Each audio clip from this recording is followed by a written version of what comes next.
Sir, medyo critical kasi yung pag nangyari ang lindol, critical yung time na after eh. Siyempre, sa ating mga responders, sa inyo din sa BFP.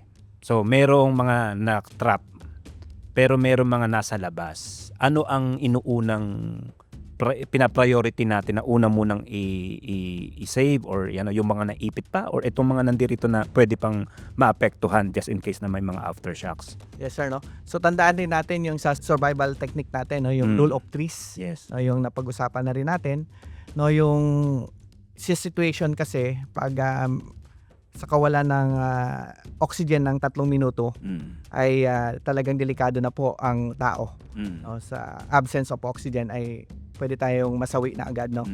In the absence naman ng maayos na shelter, halimbawa yung extreme yung condition, sobrang init o di kaya sobrang lamig, kung walang appropriate na shelter, in 3 days ay maaari tayong bumigay, no? Or 3 hours rather. O 3 hours. Then sa 3 days yun yung in the absence of water. Water. Yes. Oo, kung wala tayong water, talagang dehydration ang maranasan natin at marami pong bumibigay sa dehydration na yan. At kung may sapat naman na tubig, may sapat na hangin at maayos naman yung sabihin natin ang condition ng weather ay hanggang ano pa yan umaabot, 3 weeks, 3 ay weeks. may nakakasurvive pa without food. Yes. So balik tayo doon sa katanungan.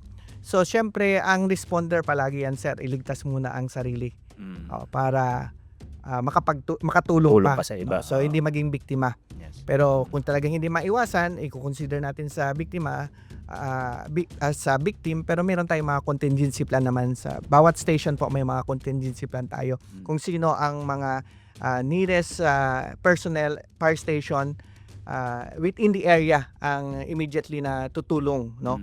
So again, case to case basis sir. Siyempre, nasa safe refuge na yung area. Yung mga iba doon nasa open area na halimbawa, nasa ligtas na sa mas ligtas na lugar, no? At meron tayong nakitang pwedeng tulungan agad na nasa loob. No, kaya mapapansin niyo 'yan sa mga video natin, may mga BFP tayo doon na personnel Yes. na pumasok agad sa mga collapse structure at naghanap tayo doon ng mga halimbawa immediately ay maliligtas natin.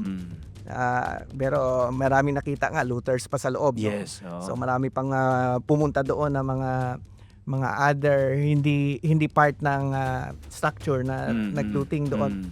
Pero ganun talagang assessment, no, pag nakita natin ay safe pa pasukin yung struktura kasi ano naman yan sir, kitang-kita naman yan na hindi siya sobrang collapse, hindi siya nakalin masyado at safe pa iligtas. So yun yung priority sa tanong nyo kanina, no, kung abled ang mga responder, may magbabantay doon, no, para hindi na magbabalik. Kaya again, hindi lang to BFP.